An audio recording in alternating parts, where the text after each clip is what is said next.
In a sealed room inside Theranos' Palo Alto headquarters, a tiny blood vial slid into the Edison machine. A tech watched the screen flicker, numbers jumping unpredictably, calibration warnings flashing red. The machine was failing. Again. But outside that room, the world believed a miracle was unfolding. Walgreens kiosks were opening. Investors were celebrating. Elizabeth Holmes was on magazine covers promising a revolution. And real patients? They were already receiving results. Inside this lab, scientists traded looks of dread. Because they knew what no one else did, those results weren't just wrong, some were dangerously wrong. In this video, we're breaking down how it all unraveled. Elizabeth Holmes didn't just found a company, she crafted a legend. At 19, she dropped out of Stanford after convincing one of her professors, Channing Robertson, to back her idea. It wasn't just blood testing, it was the promise of transforming healthcare with a single drop. She wrapped herself in the silhouette of Steve Jobs, the black turtleneck, the controlled stare, the rehearsed voice lowered deliberately to sound authoritative. It worked. Silicon Valley saw not a founder, but a prophecy. Investors leaned in. The pitch was intoxicating, hundreds of tests, instantly, from a finger prick. No vials. No needles. No wait times. The future distilled into a cartridge. But behind the scenes, early engineers like Ian Gibbons were already raising alarms. The Edison wasn't stable. The chemistry didn't work. The physics didn't work. Basic controls failed repeatedly. Yet Holmes continued to secure millions. Her brilliance wasn't technological, it was psychological. She built a board stacked with former secretaries of state, senators, and generals, people with influence, not scientific expertise. Their presence intimidated skeptics, created the illusion of legitimacy, and silenced internal dissent. Holmes understood something Silicon Valley rarely admits: a visionary founder with a compelling aesthetic can overshadow the absence of working technology. And as her myth grew, so did the pressure to prove what she already publicly promised.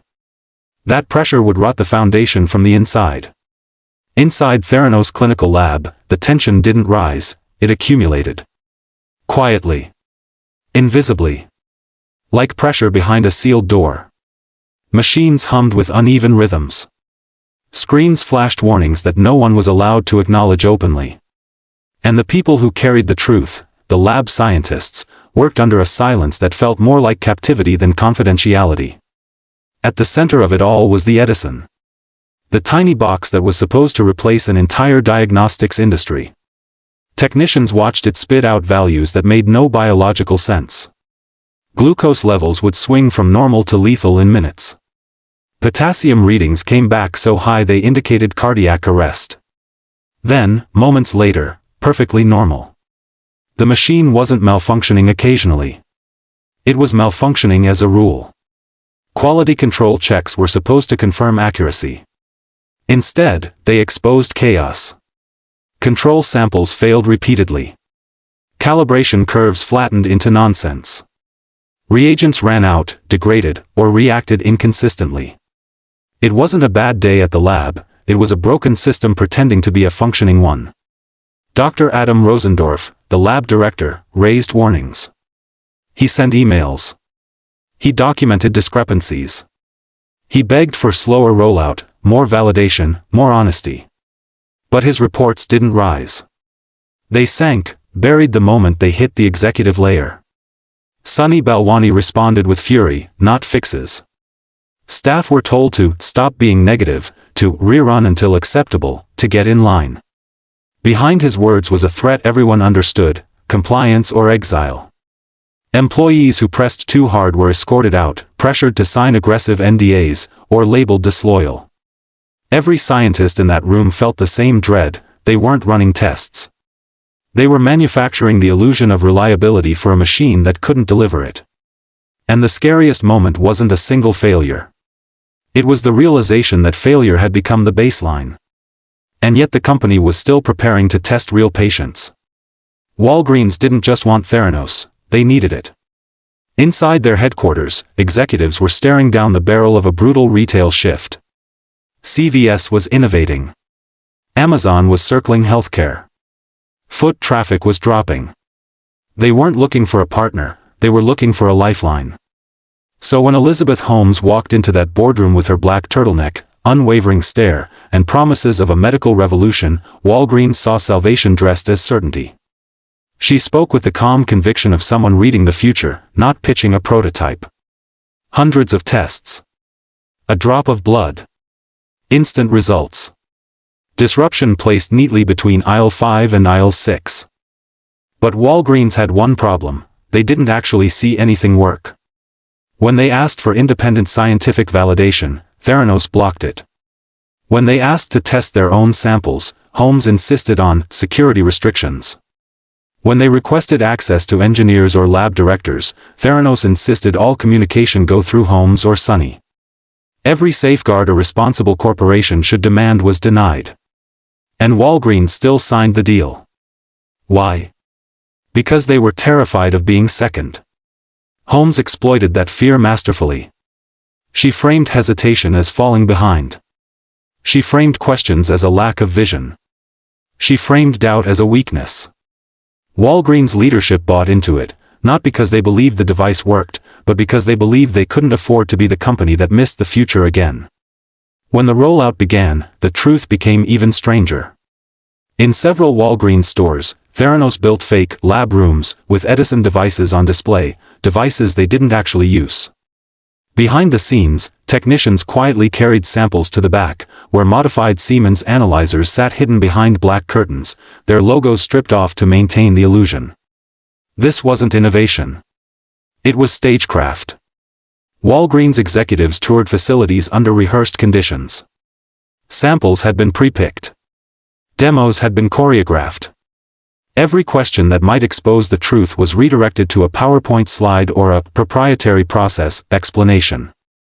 And with every green light they gave, Walgreens unknowingly helped Theranos scale a lie, one that was about to reach real patients, real doctors, and real consequences. This is where everything stopped being a Silicon Valley story and became something far darker. Because once Theranos began running real patient samples, the consequences shifted from theoretical risk to real human fear, and it happened fast.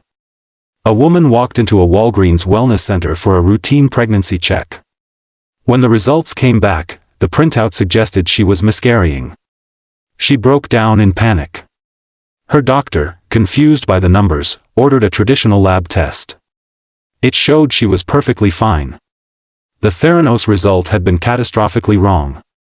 Another patient was told he might be entering diabetic ketoacidosis, a deadly condition. He rushed to the ER. After hours of tests, doctors found nothing wrong. The Theranos result had been wildly inaccurate. This wasn't rare. It was happening everywhere. Inside Theranos, lab staff saw the chaos unfolding in real time. Abnormal values were coming in at such frequency that doctors began calling the lab directly, demanding explanations. Technicians knew the truth: the Edison couldn't reliably perform most of the tests Holmes claimed. Some assays were off by factors of 10. Others produced random fluctuations depending on room temperature. One whistleblower described watching red blood cells rupture during processing, destroying samples before analysis even began. Another recalled Sunny Balwani ordering staff to stop complaining and process results, even when equipment was visibly malfunctioning. Patients paid the price. People were told they had thyroid disorders they didn't have. Others were falsely flagged for HIV. Some were told their cancer markers had spiked, only to learn later that nothing was wrong. These weren't numbers on a spreadsheet. These were mothers, fathers, students, teachers, terrified because a billion-dollar company fed them lies disguised as medical truth. Walgreens pharmacists witnessed breakdowns in consultation rooms. Doctors expressed frustration that Theranos results made no clinical sense. Nurses begged for clarity. Inside the company, scientists tried to speak up, but were silenced with NDAs, intimidation, and the threat of financial ruin. This was the peak of the tragedy, a health tech empire valued at $9 billion delivering results that could shatter lives. And all the while, Holmes appeared on magazine covers preaching democratized healthcare. The human cost wasn't a side effect. It was the unavoidable consequence of building a medical empire on deception. The house of cards fell the moment the Wall Street Journal began asking questions. Holmes panicked. Sonny lashed out. And behind closed doors, Theranos scrambled to hide the truth.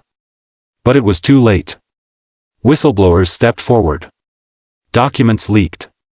Carrera published the first investigation, exposing the Edison as unreliable, the data manipulated, the Walgreens rollout built on lies. Federal regulators descended. CMS inspectors found conditions so dangerous they banned Theranos from running labs altogether. Walgreens sued. Partners walked away. Investors demanded answers. Holmes and Balwani faced criminal charges for fraud, one of the largest deceptions in Silicon Valley history. The collapse wasn't slow. It was a freefall. The company once valued at $9 billion became worthless. Employees scattered. Laboratories shut down. The Edison machine, once praised as a miracle, became an artifact of corporate delusion. But the real lesson wasn't about technology failing. It was about trust failing. Theranos didn't collapse because the science was wrong. It collapsed because no one was allowed to question the science. That culture turned ambition into danger, and patience into collateral damage. If this breakdown shook you, the next one will hit even harder. Tap the video on your screen and follow the trail, because the corporations we trust the most often hide the dangers we see the least. The next biopsy is already waiting. And what it reveals changes everything.